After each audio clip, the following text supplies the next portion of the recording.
Hi friends, இன்னைக்கு Jessica ஆகாஷோட lunch and ஸ்நாக்ஸுக்கு என்ன ரெடி பண்ணேன், அது எப்படி பேக் பண்ணின்னு சொல்லி பார்க்கலாமா? ஜெசிகாவும் ஆகாஷும் சப்பாத்தி கேட்டிருக்காங்க. கோதுமை மாவுல உப்பு தண்ணி விட்டு மிக்ஸ் பண்ணி ஃபைனலா எண்ணெய் விட்டு சாஃப்ட் டோவாக்கி மூடி வைக்கேன். இது கூட தொட்டுக்கிட்டதுக்கு கேப்சிகத்தை வச்சு கிரேவி வைக்க போறேன். எனக்கு தெரிஞ்ச நார்த் இந்தியன் லேடி ஒருத்தங்க என் கூட ஷேர் பண்ண ரெசிபி ரொம்ப டேஸ்டா இருக்கும். மஸ்டா ட்ரை பண்ணி பாருங்க. பிள்ளைங்களுக்கு கேப்சிகம்னா ஒதுக்கி வைப்பாங்க, அதனால கொஞ்சம் சின்ன சின்னதா கட் பண்ணி வச்சிருக்கேன். இப்ப கிரேவிக்கு தேவையான தக்காளி, பல்லாரி, இஞ்சி பூண்டு பேஸ்ட் எல்லாமே ரெடி. கிரேவி வச்சிடலாம்.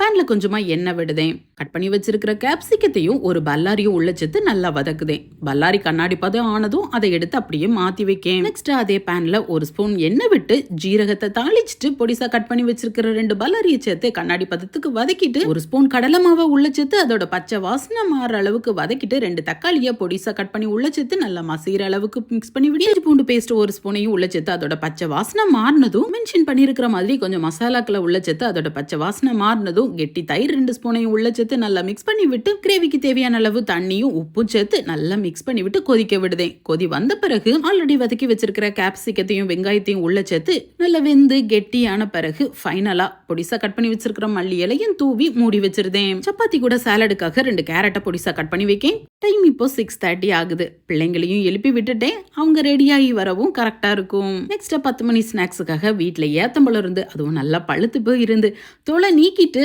மெல்லிசாவும் இல்லாம தடிமனாவும் இல்லாம ஒரு மீடியம் ஸ்லைஸ்ல வட்ட வட்டமா கட் பண்ணி வைக்கேன். இந்த ரோஸ்ட் பண்ண ஏத்தப்பழம் எப்ப கொடுத்தாலும் ஜெசிகா ஆகாஷ் விரும்பி சாப்பிடுவாங்க. இப்ப பேன்ல கொஞ்சமா நெய் விட்டு கட் பண்ணி வச்சிருக்கிற பனானாவை நல்லா எல்லா இடமும் படுற மாதிரி ஸ்ப்ரெட் பண்ணி வைக்கேன். நெய்யிலே பழம் கொஞ்சம் பொரிஞ்ச பிறகு அதை மாத்தி போட்டு அடுத்த பக்கமும் கொஞ்சம் ஃப்ரை ஆனதும் அதை எடுத்து மாத்தி வைக்கேன். கட் பண்ணி வச்சதுல மீதி பழத்தையும் இதே மாதிரி நல்லா பரத்தி வச்சு 2 சைடும் மாத்தி போட்டு கொஞ்சம் குக் ஆனதும் ஆல்ரெடி ரோஸ்ட் பண்ணி வச்சிருக்கிற பனானாவையும் உள்ள சேர்த்து ஒரு மிக்ஸ் கொடுத்துட்டு ஒரு 2 ஸ்பூன் நாட்டு சர்க்கரையை மேல தூவிடுதேன். இருக்கிற நெய்யில நாட்டு சர்க்கரை மெல்ட் ஆகி பழத்துல கோட்டான பிறகு எடுத்து சாப்பிட்டா அவ்வளோ சூப்பரா இருக்கும். மஸ்டர் ட்ரை பண்ணி பாருங்க.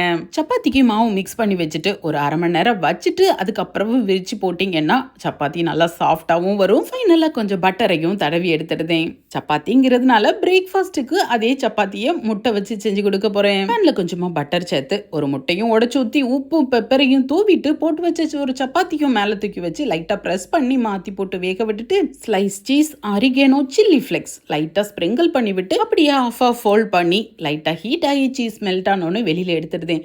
சாப்பிட அவ்வளோ சூப்பரா இருக்கும். அதுலயும் இது குட்டீஸ்க்கு ரொம்பவே பிடிக்கும். ரெடியான லஞ்ச் ஸ்நாக்ஸ் எல்லாத்தையும் பாக்ஸ்லயும் பேக் பண்றேன். ஓகே ஃப்ரெண்ட்ஸ், இன்னைக்கான அந்த லஞ்ச் கம்போ பிடிச்சிருச்சுன்னா ஒரு லைக் கொடுத்துக்கோங்க. நாளைக்கு என்ன மெனுன்னு சொல்லி நாளைக்கு பார்க்கலாம். பாய்.